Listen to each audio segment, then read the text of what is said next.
मैं परसों अचानक राजस्थान गया। राजस्थान भरतपुर में एक जगह है सीकरी, तो वहां से उस गांव के नौजवान पंजाब में खिदमत करने के लिए आए। तो यहां एक हफ्ता रहे, खिदमत बहुत की। जब वापस जा रहे थे तो केपीएम हाईवे पे या रास्ते में किसी जगह उनका एक्सीडेंट हुआ। तो उसमें एक हमारा भाई, उसका नाम रियाज जकरिया भाई, तो जकरिया का इंतकाल उसी वक्त एक्सीडेंट में हो गया। इसी तरह एक उत्तराखंड के भगवानपुर से एक नौजवानों की गाड़ियां आई, उन्होंने बड़ी खिदमत की यहां पंजाब में कई दिन। तो वापस जा रहे थे, उनकी गाड़ी का भी एक्सीडेंट हो गया। तो उसमें एक नौजवान शमशाद नाम का तो था, उसका भी इसमें इंतकाल हो गया। तो परसों मैं अपने साथियों के साथ यहां से पानीपत होते हुए हम लोग भरतपुर गए। एक लंबा रास्ता है। तो वहां गांव सीकरी में उस बच्चे के वालिदैन से मिले। उसकी दो छोटी छोटी बेटियां हैं, एक 3 साल की है, शायद एक 4 साल की होगी, जकरिया भाई की। तो उसके वालिद को मैंने कहा कि मैं सिर्फ अफसोस करने ही नहीं आया हूं, बल्कि एक चेक भी लेके आया हूं आपके लिए, पंजाब के लिए, पंजाब की तरफ से। आप जो कहें इसमें भर दूं। तो मेरे जहन में था कि वो जो चाहेंगे अगर हम भर देंगे तो आके यहां उतना इकट्ठा करके अकाउंट में डाल देंगे। अब चाहे वो 10 लाख हो, चाहे 20 लाख हो, हमारा ये इरादा था कि वो खिदमत के लिए आए हैं। तो आप यकीन माने कि मैंने उनके दर्द को तो महसूस किया, लेकिन उनके दिल में अफसोस नहीं था। हालांकि वो मदद करने के लिए, अपनी कौम की मदद करने के लिए नहीं आए, अपने वतन के भाइयों की मदद करने आए थे। वो हमारे पंजाब की मदद करने आए थे, हमारे गैर मुस्लिम भाई बहनों का दुख दर्द बांटने आए थे। तो मैं इनको कह रहा था, अपने दोस्तों को, कि ये जो 2 बेटियां 3 और 4 साल की, मैंने कहा आने वाले वक्त में शायद हम भी भूल जाएंगे कि सैलाब आया था, आप भी भूल जाओगे कि सैलाब आया था। इन 2 बच्चियों को सारी जिंदगी याद रहेगा कि पंजाब में सैलाब आया था, हमारा बाप वहां गया था, लेकिन वो वापस जिंदा नहीं लौटा है। इसार की बात बता रहा हूं, कुर्बानी किसको कहते हैं। उनके वालिद को मैंने कहा कि मैं एक ब्लैंक चेक लेके आया हूं, आप जो कहें मैं भरूंगा। आप यकीन माने उनकी आंखों में आंसू थे गम के। तो उन्होंने मुझे कहा, मौलाना अगर पंजाब के लिए कुछ और चाहिए तो वो आप उसकी बात करो कि हम और क्या मदद कर सकते।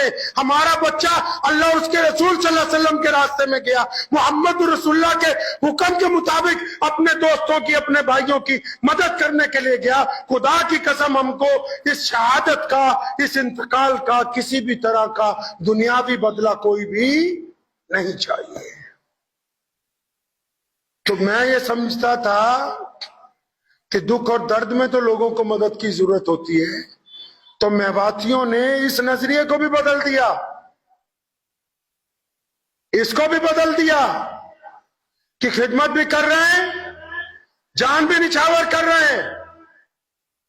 फिर वहीं से उसी वक्त इरादा हुआ, भगवानपुर से फोन आया, वहां से, हालांकि भगवानपुर 400 मील था, सुबह से 500 मील चले। तो मैंने इनको कहा कि नहीं अभी चलते हैं। तो वहां से जब चले, रात 8 बजे हम पहुंचे उत्तराखंड।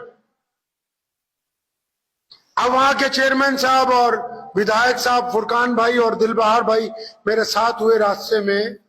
तो उस बंदे के घर गए, उनका नाम है शमशाद भाई, नौजवान लड़का था बिल्कुल।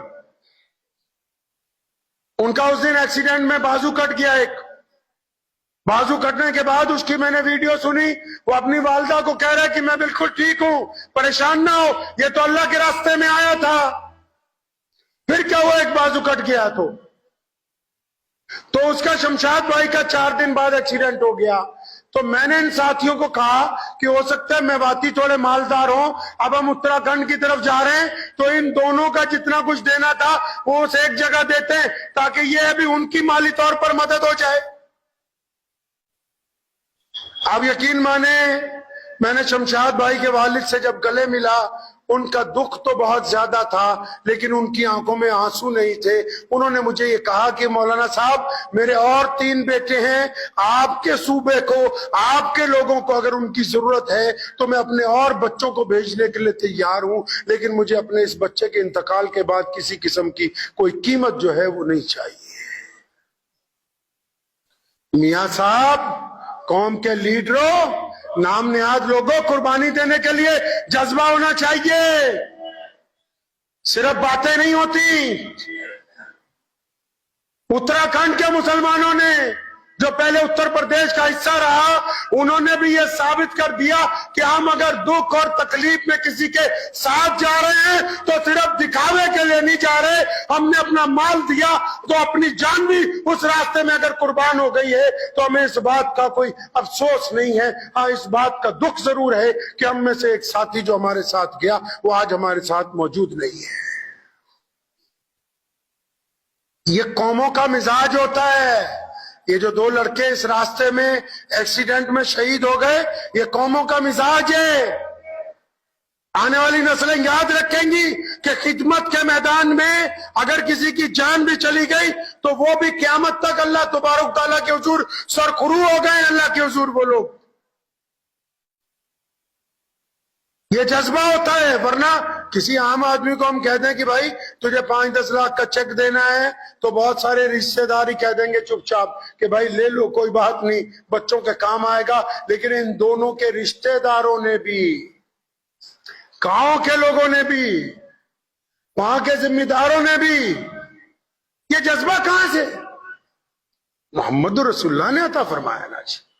तो जब इन दोनों की ये बातें हमने सुनी तो उसके बाद फिर वहां बैठ के इरादा किया कि एक जो मस्जिद पानी में बह गई है वो, या एक और, जब भी हम लोग मस्जिदें बनाते हैं तो आने वाले दौर में अभी इसी साल जो भी हम 2 नई मस्जिदें बनाएंगे तो उनका नाम, एक जकरिया भाई मेवाती के नाम और दूसरा भाई शमशाद भाई भगवानपुर के नाम, उन मस्जिदों का नाम रखा जाएगा। उनकी तारीख लिख के वहां पर हम लगाएंगे ताकि हमारी आने वाली नस्लों को याद हो कि जब हम खिदमत करते हैं तो सिर्फ तन से नहीं करते, अपने मन से करते, अपनी जान से करते, अपनी कुर्बानी के साथ भी खिदमत करते हैं।